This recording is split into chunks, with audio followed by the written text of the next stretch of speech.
What's up, guys? So today it is vlog number 2, and shut up.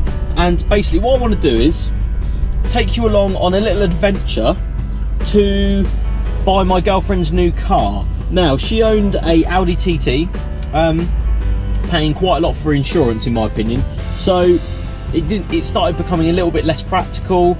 It just started being, you know, a sports car, so to say. It just when we put everyone in it and the dog and, like, you know, it just become really just not practical at all. So we decided to sell it. We sold the Audi TT in 4 hours, which is pretty crazy. I've never seen or heard of a car that goes up for sale that fast, had that much interest, and then go that fast. It went on like 4 hours after we actually put it up for sale, so that was really good. But obviously it left us with a dilemma that she didn't have a car, she couldn't get to work, she couldn't do this, she couldn't do that. So we started looking through the classified ads. She sort of knew what she wanted to start with, so we started looking, and after sifting through basically all the shitty cars, we came out with something that was relatively cheap to insure still, because obviously you don't want, you know, some ridiculous race fucking car. She only needs it as, you know, an everyday driver. So she wanted something that was relatively nippy still. Obviously coming from a little sporty 1.8 turbo with 4-wheel drive, you sort of want to keep that sort of thing going. But she wanted something a bit more practical, something that had, you know, the space in the boot, sort of, the space for, you know, 4 adults really, just in case you need to use it. So we started looking through the classifieds. You know, I said, why don't you buy a Golf, an Audi A3, stuff like that, but they're not as exciting as you want them to be. I think they're sort of cars that are, you know, people go to if they want a car, not if they are looking for something they actually want, if that makes sense. So I said, why don't you have a look at Mini Coopers? I mean, my mum's got a Mini Cooper. She's had it, you know, nearly 8 years, I think, and it's still going strong. It never wants anything done to it. It's such a good little car for the money they are these days. So we started looking at Coopers, and I, you know, me being me, I sort of said, oh, you should get a Cooper S. You should get a Cooper S. And she was like, no, I don't really want a Cooper S. I don't want this, I don't want that. Checking insurance at the time, you know, the Coopers were a lot cheaper. But we went from an 03 plate one to a 52 plate one, and the insurance shot down massively, and I have no idea why, but it meant that they became affordable suddenly, which was really, really good for her. She, you know, she wanted to sort of cut costs on the insurance, because obviously owning an Audi TT when you're sort of young is a little bit. I've been there. I've paid something ridiculous like £180 a month for my Audi TT when I was 20, and looking back I think, bloody hell, what the fuck did I do that for? Because they're only really a Mark IV Golf in a pretty frock at the end of the day. Not, you know, no offence to Audi TTs, but they are at the end of the day. So, you know, the Audi had gone, and she sort of was umming and ahhing for a bit, and the Cooper S came out to be probably the best bet, in my opinion anyway. So we thought, fuck it, we'll go and have a look at one. You know, we've both driven one, we've both been in one, so we sort of knew what we were dealing with there. I'd never driven a supercharged one before though.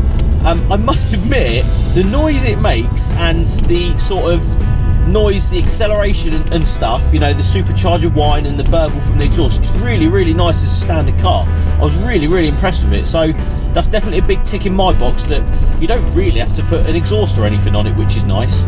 That coupled with the fact that, you know, a 52 plate one was cheaper to actually insure than a 03 plate one was. Not quite sure why, but, you know, that's the card you've been dealt, so use it as you please. So we went and had a look at one. It's got 105,000 miles on it, and I think for what it is, it's a bargain. It really, really is. Also, shout out to Red Funnel. I'll overlay some clips that I got when we were actually on the boat. Number one, the guy, when we were queuing up, sort of had a go at me for not... He waved us on, and then stopped the car in front of me, and then told me to pull out, and went, oh, like this.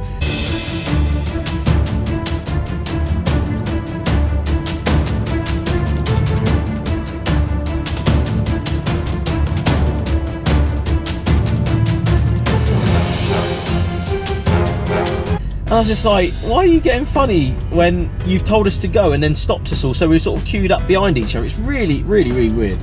Then we got on the boat. So we went up to the pet bit, and there was a bloody dog shit on the floor in the pet bit, and literally, I swear, a member of staff should have seen that, because it was literally 20 feet away from them. I do not understand. Shush. I do not understand why they didn't pick it up. I think it's disgusting. So, Red Funnel, you fucked up there, because it'll be on CCTV though as well. That I'm assuming the member of staff came over to it and left it, which is ridiculous in my opinion. So after that, we went and got some food from the thing, cause, we wanted some breakfast. And as the missus brought it upstairs, there's no butter, there's no knives and forks, there was no drinks, although you got a cup, so you could have some water, which is ridiculous. I literally do not understand why they make you buy that, although there isn't anything you can actually put in the cup, which is ridiculous in my opinion. You could have some warm water, I think that was all that was there, so that baffled me. You have arrived at your destination. And we're just pulling into a Burger King, so we haven't actually got a Burger King on the Isle of Wight, so we're going to buy a Burger King, I think. That's probably best. Oh yeah, Burger King. Let's do this.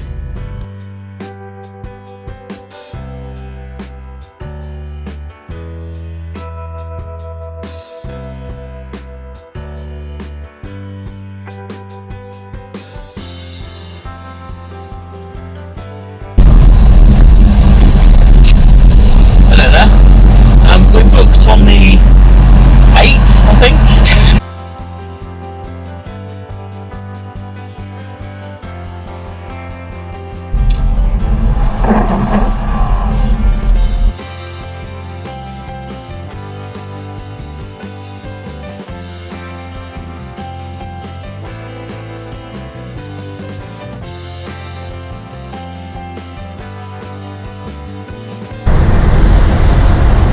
Fucking made it. Oh yeah. With literally seconds to spare. And there she is, the Cooper S. Seriously, that stairs again. Where's the lift? I can't, I'm too old for this. All of the stairs. Not that you'll be able to actually see this on a GoPro, but we made it onto the boat, which is good. Nice little view of the Solent going past. I think we were booked on the 8 o'clock and it's 6 o'clock, so that's not too bad, but there isn't actually enough seating to go around, so literally we're sat on the floor now, so yeah, shout out to that. And it's raining and we're outside, so I'm going to sign off here. Thanks for watching, guys. I'll catch you on the next video. Cheers.